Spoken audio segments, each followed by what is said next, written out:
Friends, it's Everything Mayor. I am redoing an episode, and I'm going to tell you why. I even put on the Saturday Night Live sweatshirt from when I first did this, because maybe we'll touch on Saturday Night Live just a little bit. But I was wrong. I was wrong, and thanks to one of you, my faithful listeners, I got to redo the episode. And the one I did is going to stay members only. If you don't know what that means, check out the YouTube channel. You become a member, and you get a whole bunch of extra content to include the episode that will not actually air to the rest of you, because I felt like it wasn't up to my standards. I had a vision, and I'm still going to do these things. We're going to dive back into John Mayer's career, but I don't think I executed it quite well enough. Those of you who have seen it, you've been very kind in the comments. But I talked about John Mayer on SNL. We'll touch on it a little bit because, I put the sweatshirt back on. But first up, most importantly, why did I re-record the episode? Is because I was wrong. I was wrong. Halfway through the episode, we talked a little bit about a picture that John Mayer posted. And I'm going to pull it up here so I can speak intelligently about this. But it was a picture with 4 amplifiers. And we talk a little bit of gear on this channel, but not a ton, even though I'm surrounded by gear from my other internet endeavors. But he posted a picture from a studio with 4 amplifiers, and the caption that he wrote was "Can rock when called upon." Now, my initial deduction from this was that he was in New York.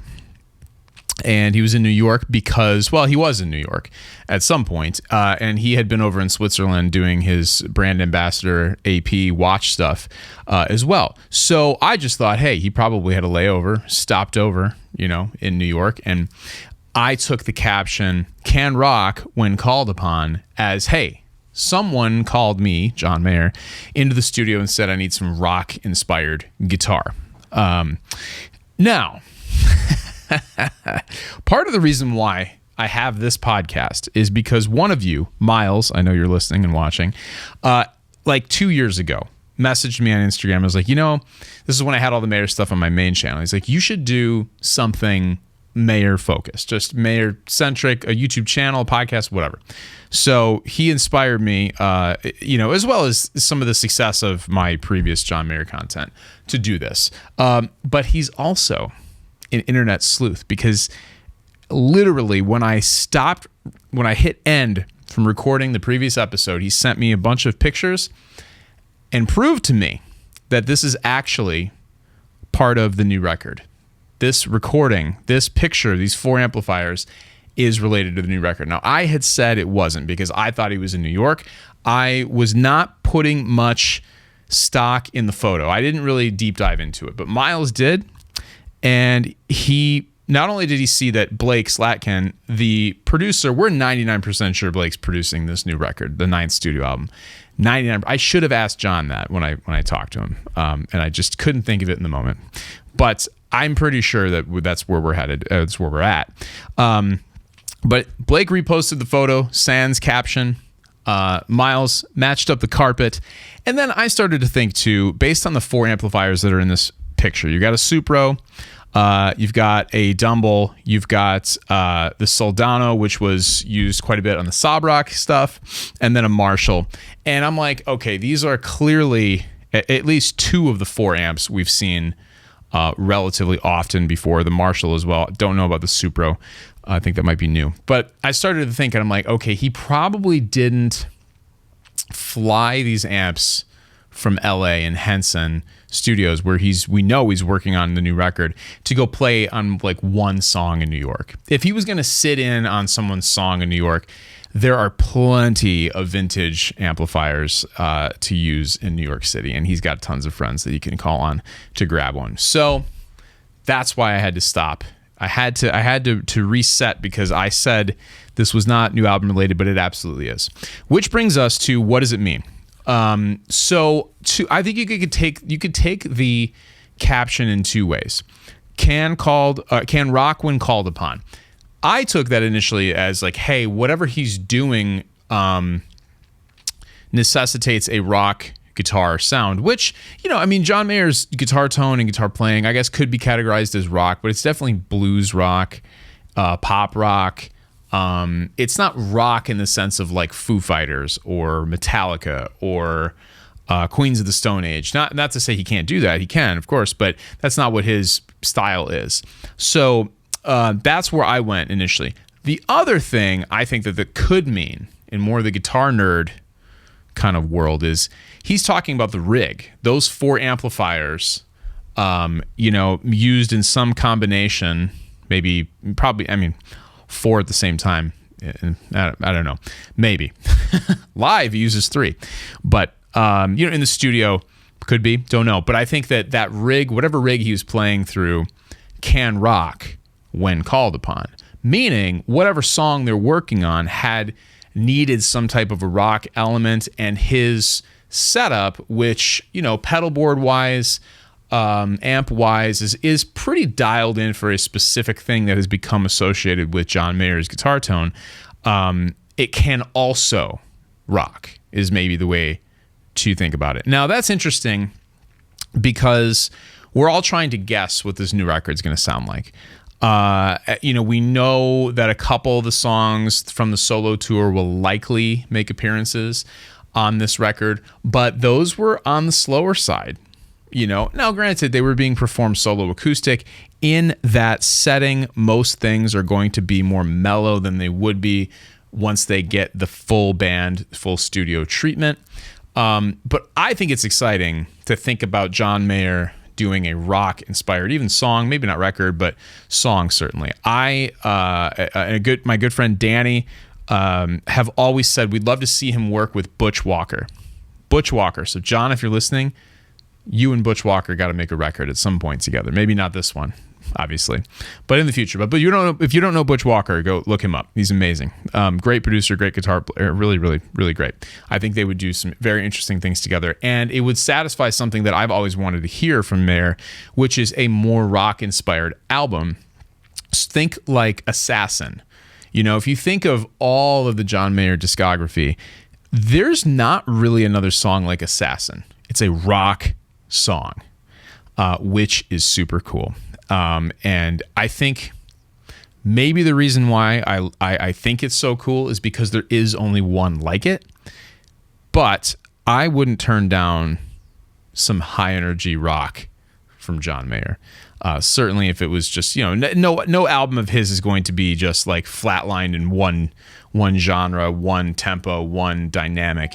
It's going to, have its peaks and valleys. Like they all have, because he does a really great job of structuring records still. One of the few artists who still do that. But I'd love to see that. So are we getting a rock record? I mean, if I had to put money on it, I would say no. But just based on, what we've kind of seen going into this, what we know led up to it, what we know of Blake, the producer. But there'll be elements of a lot of different things on there, which I think is going to be really cool. I still think it'd be fun to hear Mayer do a rock inspired record, of 10 songs, kind of like Assassin. But you never know. We'll see. I mean, who would have ever thought the Born and Raised era would happen? Leading up to that, we certainly didn't think it. Who would have thought the Continuum era was going to happen after Room for Squares and Heavier Things? I mean, I think if you were a big enough fan, you could have predicted something like that, just at least, particularly after the John Mayer trio thing started. But prior to the trio, I mean, he was very well known for Daughters, Your Body is a Wonderland, Why Georgia, No Such Thing, that kind of thing. And up to that point, it wasn't really where we are now. Very acoustic singer-songwriter. Neon was, big at the time. So that's that. Tell me what you think. Are we, do you want a rock record? Are we getting a rock record? How did you interpret that photo? And thanks to Miles for being my internet sleuth and saving me from the ridicule in the comments that only you members will be able to watch and weigh in on. So there's a couple things I do want to talk about, though, from the episode that's not going to air outside of the members area. And I structured that whole episode around Mayer's appearances on Saturday Night Live. And, for a few reasons, got this awesome sweatshirt for my wife, SNL 50, that was just on. I'm a big fan of the show, and a huge element of the show is music. And, one of my favorite artists, John Mayer, has only been on the show once, technically twice, but really as the featured musical guest once. And that was in October of 2003, promoting Heavier Things. And he played Bigger Than My Body and Clarity. Now, a couple interesting things about that performance. One, Jack Black was the host and mispronounced John Mayer's name during the first introduction for Bigger Than My Body. He said, John Mayer. Immediate surprise and, horror on Jack Black's face. I saw one comment on the members only video that suggested that maybe Jack Black did it on purpose. If that's the case, I mean, that would be, I wouldn't be a huge fan of Jack Black's if that was the case. I don't know that he did it on purpose. I don't think so. I think it was an honest mistake. I think that we are looking at it through a lens of 25 years, 22 years that has elapsed since then, to where, John Mayer's a household name. Also, I mean, the show's live. He was the host. Nobody's perfect. It's today, I think mispronouncing someone like Mayer's name is kind of ridiculous. At the time, had Daughters even come out yet in October of 2003? I don't even know. Let's look it up and see. I'm not sure. John Mayer song 2003. It had been, oh no, I'm sorry. No, it had not been released as a single. Now, isn't that interesting? So you flash back to this SNL appearance, and now you got to think about this. So what is everyone's frame of reference for Mayer when he performs on SNL? Biggest song at that point, Your Body is a Wonderland. Certainly my first, real exposure to him outside. Well, that's not true. Actually, Comfortable, Victoria, and Back to You were the first three songs that I heard by John Mayer. But a lot of people, I think their first introduction was No Such Thing. That was the first single off that record. And, I think most people who listened to him at the time, they dug into the Room for Squares and knew every song, knew every lyric. So a lot of that, but then, if you zoom out to the people who don't deep dive on musicians, their frame of reference was Your Body is a Wonderland, maybe No Such Thing. And then when Heavier Things came out, Clarity, I think, was the first single. Was it Bigger Than My Body or Clarity? It was probably Clarity. I want to say someone's screaming at the phone or TV or whatever it is you're watching on. No, Bigger Than My Body was first released as a single in August of 2003. SNL appearance was October of 2003. Clarity was released April of 2004. Daughters was released September of 2004. Now, those of you who are looking at this in today's lens of how music is released have to understand, particularly if you're younger than me and you weren't buying music back then, this is when people were still buying CDs. Yes, bootlegging and LimeWire and downloading and, file sharing was big at the time. But singles being dropped had a lot more weight, I feel like, to them, because not everybody was going to go out and buy the record. So it is conceivable at this point that most people watching SNL had not heard Clarity, which was the second song he played, and they hadn't heard Daughters. Daughters wasn't the huge hit, the huge follow-up hit that it became. So when you think about that and you say, oh, well, how could Jack Black mispronounce Mayer's name or not know who he was well enough to not mess it up? Because you're not going to go out there and be like Mick Jagger. Everybody knows how to say Keith Richards, Elton John, Paul McCartney. Everybody knows how to say these names. You're not going to say Paul McCourtney. You're going to say Paul McCartney. John wasn't at this point, I think, cemented in everybody's brains. So That's it. I actually did not realize the order that those and the dates that those singles released. So I think that's kind of interesting. Now, the other appearance that Mayer has done with Saturday Night Live was with Frank Ocean in 2012, and he just played guitar on the two songs. I go into detail in that other episode about how I think it's a missed opportunity. If you watch the Conan podcast with Mayer, he talks a little bit about how he feels, in the room and has felt in the room with SNL cast members and writers. So, we could pontificate and try to figure out why he hasn't been on since then.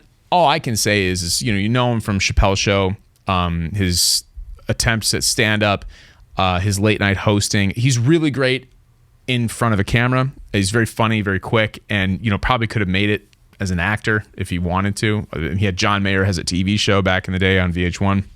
So the fact that he hasn't been on, and the fact that he hasn't been a combo musical guest and host, I think is a huge loss for SNL. I'm sure, my guess is they probably asked him and he just hasn't done it for some reason. Don't know. I'm not sure. Maybe it's scheduling. Maybe it's whatever. Who knows? But I would have to believe they've asked him, and he's just like, nah, whatever, or for whatever reason. Don't know though. But that was kind of more what the last episode that I did was focused on. But I just wanted to touch on it a little bit. I am going to deep dive into more historical things as we wait for the John Mayer 9th studio album. I just don't think I did it very well in the last one. So I scrapped it. Also, I was wrong about the amplifier pick that he posted. So let's move on to the After Dinner Mint, where if you're an OG, an original listener, this is where we get loose, we get real, and I assume that if you're listening this far, you are a diehard Everything Mayer podcast fan, which I always appreciate. One thing I did mention in the last episode that I want to just reiterate here, just because Dave Matthews is such a big part of the John Mayer world. I think, and I'm trying to remember how I said this in the last episode, I think there are very few John Mayer fans who are not also Dave Matthews fans, but there are probably more Dave Matthews fans, Dave Matthews Band fans, who are not John Mayer fans. Now, I think that's changed over time, but certainly, 10, 15 years ago, you might have gotten the occasional kind of, DMB fan with the upturned nose. The kind of DMB fan that complains about the set list all the time would be the one that says, oh, I don't like John Mayer. But that being said, Dave Matthews is undeniably a huge part of the John Mayer canon. So, he was supposed to play with John at the Fire Aid benefit. They were supposed to do something together at the Music Cares Grateful Dead recognition ceremony. And Dave had to pull out of those because he said that there was a family medical emergency, I think it was said. Now, we don't know what that was, and it's none of our business. It's not anybody's business. So, but what did happen and what was public is that 3 or 4 weeks later, potentially unrelated, honestly, I have no idea, but Dave Matthews' mother passed away, Valerie, and by all accounts, an amazing woman. So I just thought it would be appropriate in the Everything Mayer community to extend our condolences to Dave Matthews and his family, because that's tough no matter what age that happens. So all of our best to Dave Matthews. And, like I said, when the Fire Aid thing came out, the fact that we almost got to see Dave and John play together in that setting, despite it being because of horrific tragedies that happened in California, would have been a pretty amazing musical experience, particularly for me. And I would guess, like I said, for many of you, John and Dave, first name basis, are both, they kind of go hand in hand in a lot of ways. And certainly my musical experience, my guitar playing, my tastes in music, hugely influenced by both of them. So had to just make mention of that here in the After Dinner Mint, where I'm allowed to do whatever I want. Well, technically I can do whatever I want on the rest of the show too, but I feel like I'm beholden to the YouTube algorithm or pacing of a proper show at the beginning. So that's that. Like I said, I don't really take mulligans on these episodes. I usually just kind of hit record and go with a general idea of what I want to talk about. But this last one, I couldn't leave it. I debated. I had it scheduled to go out, and I just couldn't do it. So this one's going to go out. It's going to hit everybody at the same time. Members, you will have access to the last one. And I think I opened it up to everybody because normally it's just the top level membership, the Born and Raised Again members who get the extra content. But, I figured, okay, why not open it up to all members? So I did that for you all. But this one's just going to go out as a normal episode. This one will be the official episode 46 of Everything Mayor. We will be back next week for more John Mayer fun. You know what the other thing was in the last one is the theme song at the end was too loud. It's probably too loud right now, but that's okay. I'm not going to redo the episode just because of that, because I enjoy listening to this. I feel like I nailed it with the playing. But that's enough for today. Appreciate you giving me a second shot. Those of you who are members get 2 episodes this week. If you want to become a member, that's amazing. Please do. And I will see you next week on Everything Mayor.